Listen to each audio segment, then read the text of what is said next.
जन्म कुंडली में जब प्लैनेट्स इस तरह से रैंडमली पड़े हुए होते हैं कि जिसमें कि किसी भी एक भाव में एक ग्रह से ज़्यादा नहीं होता है।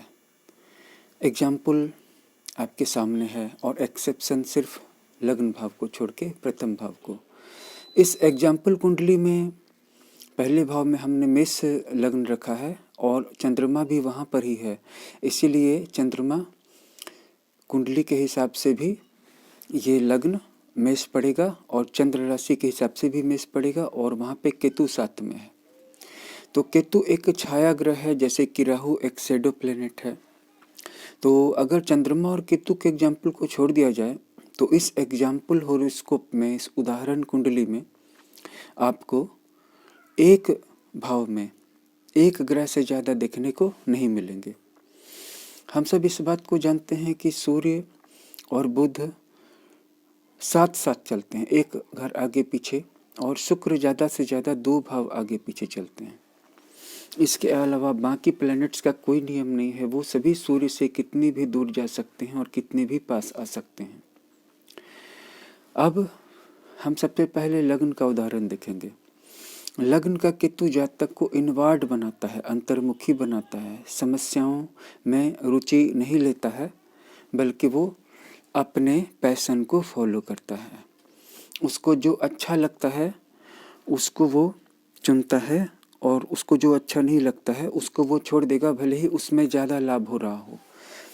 जैसे कि किसी जातक को कोई ऐसी जॉब मिली हुई है जिसमें कि उसे 1 लाख रुपये महीना की सैलरी है, लेकिन उसे वो पसंद नहीं है, और उधर वो कोई दूसरा काम करना चाह रहा है जिसमें कि अभी उसकी सैलरी या प्रॉफिट स्टार्ट भी नहीं हुई है, लेकिन वो छोड़ देगा।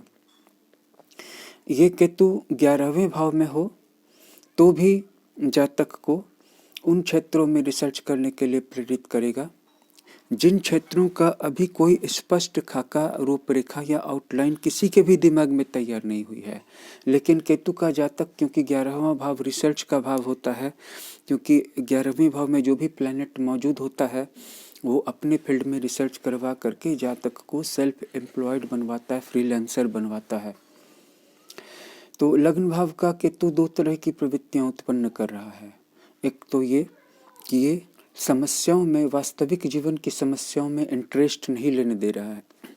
उसको कोई मतलब नहीं है इस ज़िंदगी में, इस दुनिया में क्या प्रॉब्लम्स मौजूद हैं, उनको कैसे हल किया जाए, उनका सॉल्यूशन कैसे निकाला जाए।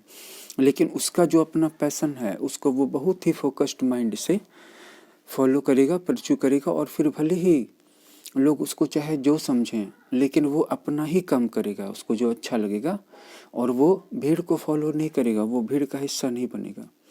इसके ठीक विपरीत केतु के अपोजिट में राहु है।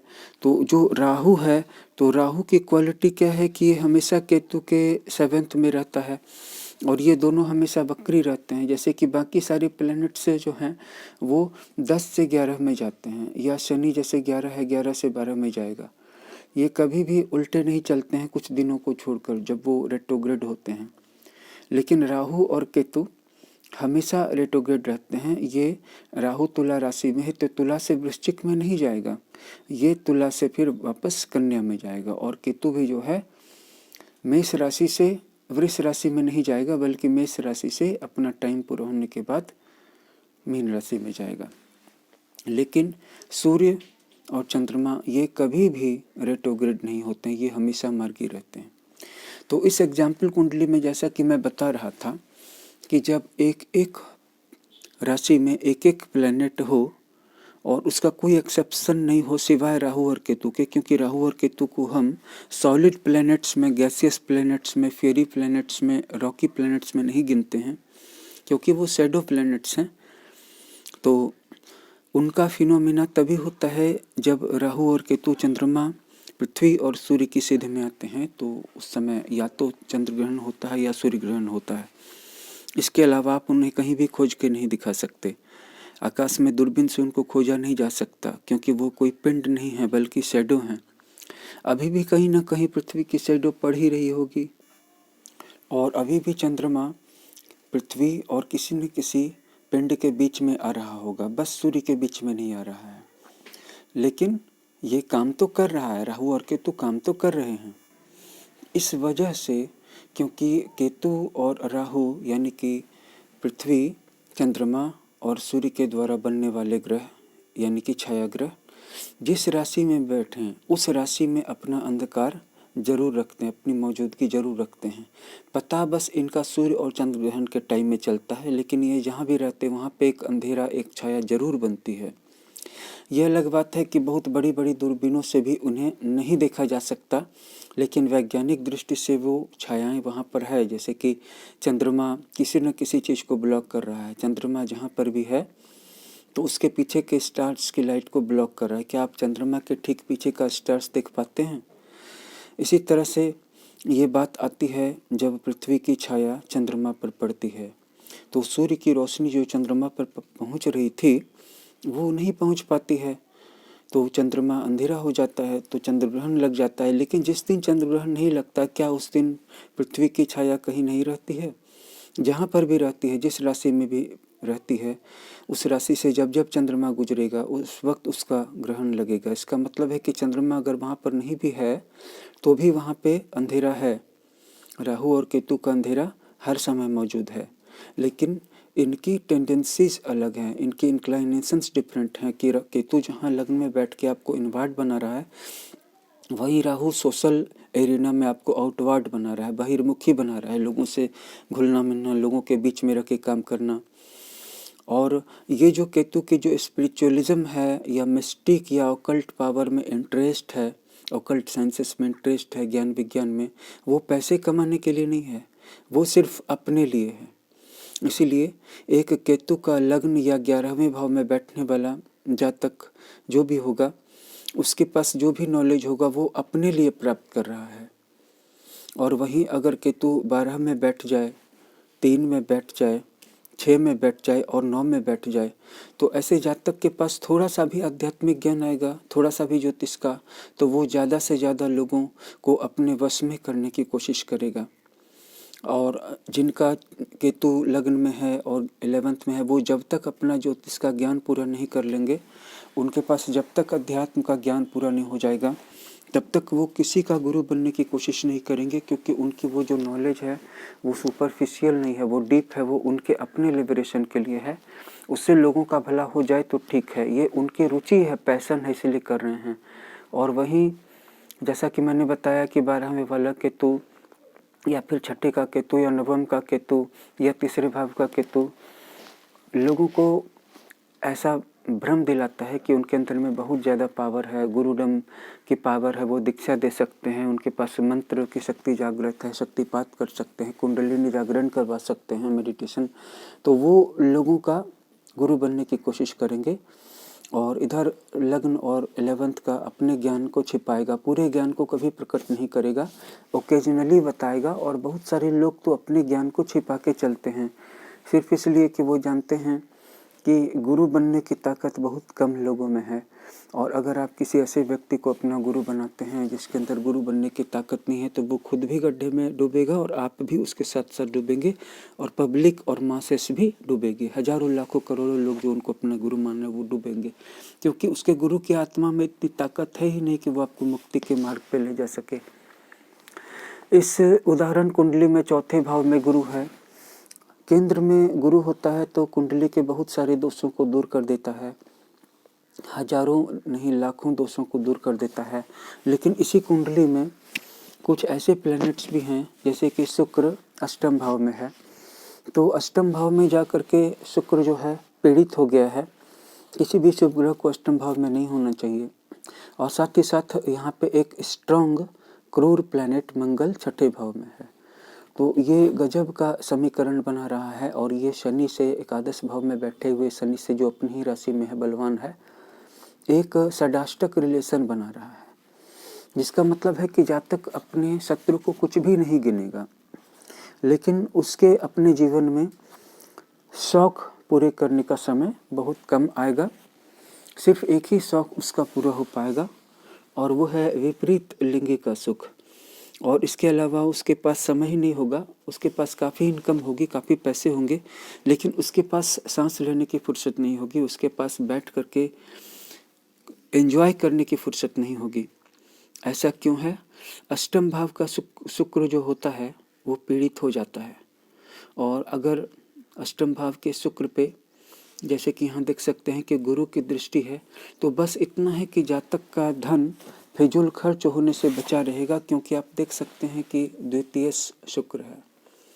और कोई भी भाव जब अपने ही स्वामी के द्वारा युत या दृष्ट होता है, जैसे कि यहाँ दूसरे भाव में वृष राशि है, इसका स्वामी शुक्र और ये धन का भाव है, और इसका स्वामी यहाँ पे शुक्र है, और यहाँ से ये देख भी रहा है। तो द्वितीय भाव को देखने के कारण शुक्र जो है अपनी ही राशि को बलवान बना रहा है, तो इसके पास धन की कोई कमी नहीं होगी। और साथ ही साथ 11वें भाव में अपनी राशि में बैठा हुआ शनि है, तो आय में भी कोई कमी नहीं होगी। लेकिन यहाँ पे कठिनाई की बात क्या है कि जातक का लग्नेश मंगल है, पंचमेश सूर्य है और नवमेश बृहस्पति है। तो ये तीनों कारक ग्रह अगर ठीक होंगे तभी जातक को शनि का और शुक्र का पूरा लाभ मिल पाएगा। अष्टम भाव में बैठे हुए या 11वें भाव में बैठे हुए, 12वें भाव में बैठे हुए, छठे भाव में बैठे हुए प्लैनेट्स का अगर वो पाप ग्रह हों तभी लाभ मिल पाता है, जबकि आपके कारक ग्रह सही हों। अगर आपके कारक ग्रह सही नहीं हैं तो ये एक्चुअल में पाप ग्रह ज़्यादा बलवान होकर के ज़्यादा कन्फ्यूजन पैदा कर सकते हैं, लेकिन फिर भी उनका लाभ भी मिलेगा। लाभ कैसे मिलेगा?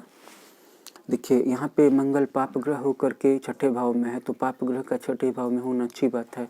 शनि का 11वें भाव में होना बहुत अच्छी बात है, वो भी स्वराशि में है। और साथ ही साथ हम देख रहे हैं कि यहाँ पे गुरु उच्च का है, तो गुरु उच्च का होकर के अष्टम भाव को भी दिख रहा है और 12वें भाव व्यय भाव को भी दिख रहा है। तो ये गुरु जिस भी भाव को देखता है उस भाव से संबंधित कठिनाइयों को दूर करता है, जिसके कारण कि ये कुंडली काफ़ी अच्छी बन रही है कि इसमें अष्टम और 12वें भाव की कठिनाइयाँ कम हो रही हैं। लेकिन इस कुंडली में कारकत्व तो मेष राशि के स्वामी मंगल और यहाँ सिंह के सूर्य और धनु के गुरु को ही प्राप्त है, और अगर वो तीनों ठीक हैं तो ये कुंडली बहुत अच्छी है। तो इस कुंडली में ये जो मंगल है छठे भाव में है, तो हम छठे भाव से क्या समझें? अच्छा फल मिलेगा या बुरा फल मिलेगा? हम तो कहेंगे कि अच्छा फल नहीं मिलेगा। क्यों नहीं मिलेगा? मंगल अनावश्यक रूप से ताकतवर हो जाएगा, विरोध क्रिएट करेगा, ज़्यादा दुश्मन बढ़ाएगा, और लग्नेश किसी शुभ भाव में नहीं है। जैसे कि अगर दशम में होता, पंचम में होता, चतुर्थ में होता, नवम में होता या सप्तम में होता तो अच्छा फल करता, 11वें में होता तो अच्छा फल करता। हालांकि 11वें में शनि के साथ नहीं होना चाहिए था, लेकिन छठे भाव में आ गया तो ये अनावश्यक लड़ाइयाँ पैदा करेगा, क्यों? छठा भाव जो है शत्रुओं का घर है, कर्जों का घर है, बीमारियों का घर है, मुकदमों का घर है। तो हम इसे क्या कहें, अच्छा कहें या बुरा कहें? हम इसे पहली नज़र में ही कहेंगे कि अच्छा नहीं। उस पर भी कन्या राशि का मंगल है, तो ये बुध को पीड़ित करेगा।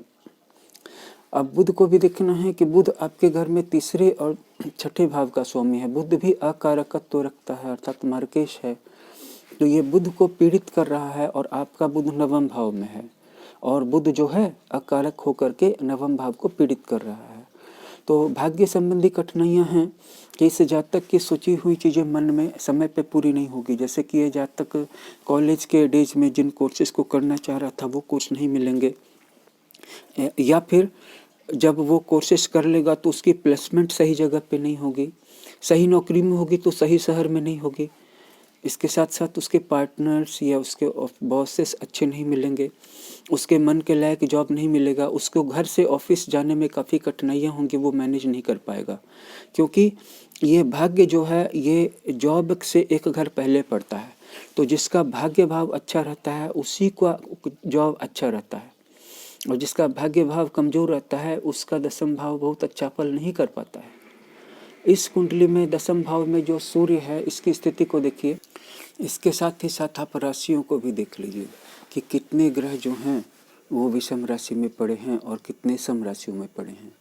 विषम राशि बोले तो यहाँ पे 1, 3, 5, 7, 9 और 11 ये सभी विषम राशियाँ कहलाती हैं, यानी कि मेष, मिथुन, सिंह, तुला, धनु और कुंभ ये विषम राशियाँ हैं। तो अगर किसी पुरुष के विषम राशि में ज़्यादा प्लैनेट्स पड़े हैं तो ये उसके लिए अच्छा नहीं है। लेकिन किसी लड़की, किसी महिला, किसी बच्ची के होरोस्कोप में अगर ज़्यादा से ज़्यादा प्लैनेट्स 1, 3, 5, 7, 9, 11 में पड़े हैं ज़्यादा संख्या में, तो उसके लिए अच्छा है। और अगर किसी लड़की की कुंडली में ज़्यादा से ज़्यादा प्लैनेट सम राशियों में पड़े हैं, जैसे कि यहाँ पे सूर्य 10 में पड़ा है, शुक्र 8 में पड़ा है, मंगल 6 में पड़ा है, गुरु 4 में पड़ा है, तो ये उस लड़की के लिए अच्छा नहीं है। लेकिन किसी लड़के के लिए बहुत अच्छा है कि उसके ज़्यादा से ज़्यादा प्लैनेट सम राशि में पड़े हों, जैसे कि 4 में, 6 में, 8 में, 10 में। और सभी कुंडलियों में तो ऐसी प्लेसमेंट नहीं पाई जाएगी, जिसे हम विरल योग कहते हैं। तो इस विरल योग में क्या होता है कि कोई भी प्लैनेट सबसे दूर दूर है, और फिर भी अगर ये आपके मन में डाउट है, अगर फिर भी आपके मन में इस तरह का डाउट या क्वेश्चन है कि आप ये जानना चाहें कि आपकी कुंडली अच्छा फल करेगी या नहीं, तो ये बात आप जान लीजिए कि आपका लग्नेश जहाँ पर भी बैठा है और उसके नज़दीक जो भी ग्रह हैं, भले ही वो एक घर आगे पीछे हों या साथ में हों, तो वो भाव, वो घर, वो राशि और वो प्लैनेट जो उसके साथ में है अच्छा फल करेगा।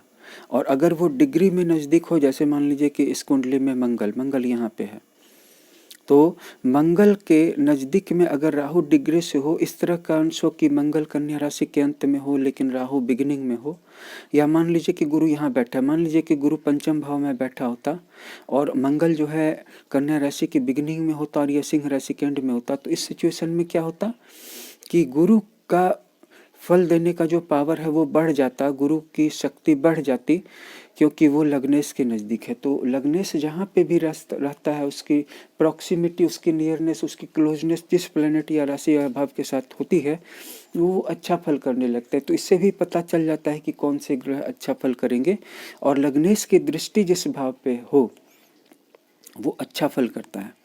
कभी कभी लग्नेश पीड़ित हो जाता है, जैसे अशुभ भावों में चला गया या लग्नेश के साथ कोई पाप ग्रह या युति कर लिया या दृष्टि कर लिया, तो इस कंडीशन में निश्चित रूप से लग्नेश की पावर कम हो जाती है। फिर भी एक बात तो तय है कि आप अपने लग्नेश की पावर को विभिन्न तरीकों से बढ़ा सकते हैं। अगर आप अपने लग्नेश की ताकत को बढ़ा लेते हैं तो आपका लग्नेश ठीक हो जाता है, तो आपकी ज़िंदगी मोटे तौर पे ठीक चलने लगती है। अगर आपको अपनी जन्म कुंडली देखनी हो तो सबसे पहले ये देखिए कि सबसे मजबूत पाप ग्रह कौन सा है, पहले उसको ठीक करने की कोशिश कीजिए। इसके बाद अपने लग्नेश को मजबूत बनाइए, और इसके बाद बाकी जो कारक ग्रह हैं, जैसे कि किसी किसी लग्न में पंचमेश कारक ग्रह होता है, किसी में नवमेश होता है। जैसे कि अभी हम कर्क लग्न की मान लीजिए कि चर्चा करें, तो अगर ये 4 वाला अंक आप यहाँ रख देते हैं तो कर्क लग्न में चंद्रमा और मंगल सबसे ज़्यादा कारक ग्रह होते हैं, और 4 यहाँ पे होने से 5 यहाँ पे पड़ जाता है सिंह राशि। तो सिंह राशि जो होती है वो उसका स्वामी होने के कारण वो तटस्थ हो जाता है। तो तटस्थ हो जाने के कारण आपका जो सूर्य है वो ना तो अच्छा रह जाता है ना खराब रह जाता है, और गुरु भी उसमें एक अशुभ और एक शुभ भाव का स्वामी हो जाता है। यानी यहाँ पे कर्क लग्न में 9 अंक पड़ जाता है, यहाँ पे 12 अंक पड़ जाता है, धनु राशि यहाँ, मीन राशि यहाँ, तो बृहस्पति भी अशुभता ले आता है। लेकिन मतांतर से एक शुभ एक अशुभ भाव का स्वामी होने से वो मध्यम फल करता है, तटस्थ हो जाता है। तो आप जब भी किसी कुंडली की स्टडी करें या अपनी जन्म कुंडली की स्टडी करें या अपने परिवार के किसी सदस्य की जन्म कुंडली देखें, तो किसी एक मत पे भरोसा न करें। कोई मत कहेगा कि गुरु तटस्थ है, कोई मत कहेगा गुरु मारक है, कोई मत कहेगा कि सूर्य जो है तटस्थ है, कोई कहेगा कि नहीं सूर्य मारक भाव का स्वामी होने से मारक है।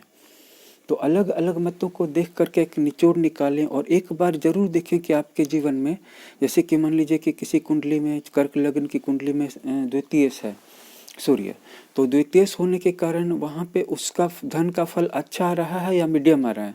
अगर मीडियम आ रहा है तो सूर्य तटस्थ है, और अगर अच्छा आ रहा है तो सूर्य जो है बलवान है। और अगर धन का फल बिल्कुल भी अच्छा नहीं आ रहा है तो द्वितीय भाव के साथ साथ भाग्य भाव का, दशम भाव का, पंचम भाव का, सप्तम भाव का, कुछ और भावों का एक निचोड़ निकालें। और निचोड़ निकालने के लिए किसी एक प्लैनेट का डाटा काफ़ी नहीं होता है, हालांकि एक आंकड़ा लग जाता है अंदाज, क्योंकि ये जो धन है वो धन है जो आपके जेब में है, आपके पास पड़ा हुआ है बैंक में, ये वो धन है। और नवम भाव में वो धन है जो धन की आपको अचल संपत्ति के रूप में मिला है, जमीन जायदाद के रूप में, प्रॉपर्टी के रूप में। और 11वें भाव में वो धन है जो लिक्विड मनी है, जो आ रही है, कहीं से इनकम के रूप में जनरेट हो रही है। और इसके अलावा 7वें भाव में आपका चलता हुआ बिजनेस है, चलता हुआ काम धंधा है। और 5वें भाव में चलती हुई विद्या है, वो विद्या जो धन दे रही है। और ये आपका जो 10th और 6ठा भाव है, ये जॉब के कारक हैं। तो ये इन दोनों से पता चलता है कि आपकी नौकरी कैसी है और उस नौकरी से लाभ होगा या नहीं होगा। जैसे मान लीजिए कि दशमेश जिस राशि में बैठा है, अगर वो राशि उसके लिए अच्छी नहीं है और दशमेश जिस राशि में बैठा उस राशि का स्वामी भी अच्छी स्थिति में नहीं है, तो ये महादुर्भाग्य योग बन जाएगा। लेकिन 10th स्थान में जो प्लैनेट बैठा हुआ है वो अगर उस राशि का मित्र है तो अच्छा फल करेगा। लेकिन ये देखना भी जरूरी है कि 10th भाव में जो राशि पड़ी है उसका स्वामी किस राशि में बैठा है। अगर वो भी अच्छा है तो ये महाराजयोग बन जाएगा। राजयोग बनने के बहुत सारे तरीके हैं, उसमें 9th 10th का एक्सचेंज भी शामिल है, या 9वें भाव का दूसरे और 11वें भाव से संबंध बन जाए, या 10वें भाव का दूसरे और 11वें से संबंध बन जाए, या लग्नेश का 10th भाव से संबंध बन जाए, या लग्नेश का म्यूचुअल एक्सचेंज दूसरे और 11वें से हो जाए। जैसे 11वें का स्वामी दूसरे में हो, दूसरे के स्वामी लग्न में हो, लग्न का स्वामी एकादश में हो, एंड वाइस वर्सा। बहुत तरह के राजयोग बनते हैं और एक एक प्लेनेट खुद भी राजयोग बनाते हैं। जैसे कि गुरु अगर कर्क राशि में है या केंद्र में है तो ये अपने आप में राजयोग है। गुरु चंद्रमा के साथ केंद्र में है गजकेसरी योग, तो ये राजयोग है। बहुत सारी चीज़ें हैं राजयोग बनाने की। अलग अलग कुंडलियों में कभी शुभ ग्रहों से राजयोग बनते हैं तो कभी पाप ग्रहों से, क्रूर ग्रहों से राजयोग बनते हैं। कभी कभी राहु अकेले ही सफलता दिला देता है, कभी 5th भाव का स्वामी दिला देता है। तो ज्योतिष अपने आप में गूढ़ विषय है। आप इसमें जितना ज़्यादा अध्ययन करेंगे उतना ज़्यादा इसमें डूबते चले जाएंगे। इसमें आपको आनंद भी आएगा और इसमें आपके जीवन में उन्नति भी होगी। और एक बात मैं बता दूं कि जिनके केंद्र में पाप ग्रह होता है उनका जीवन दूसरे ढंग का होता है, और जिनके केंद्र में शुभ ग्रह होता है उनका जीवन दूसरे ढंग का होता है। इसके बारे में हम आने वाले वीडियो में चर्चा करेंगे। हमारे चैनल को सब्सक्राइब कर लीजिएगा। अगर आपका अपनी जन्म कुंडली को लेकर कोई सवाल हो या जन्म कुंडली का विश्लेषण करवाना चाहें या हस्तरेखा दिखवाना चाहें तो एक बार हमसे ज़रूर मशविरा ले लें। हमारा व्हाट्सएप नंबर डिस्क्रिप्शन में दिया हुआ है। Thanks for watching.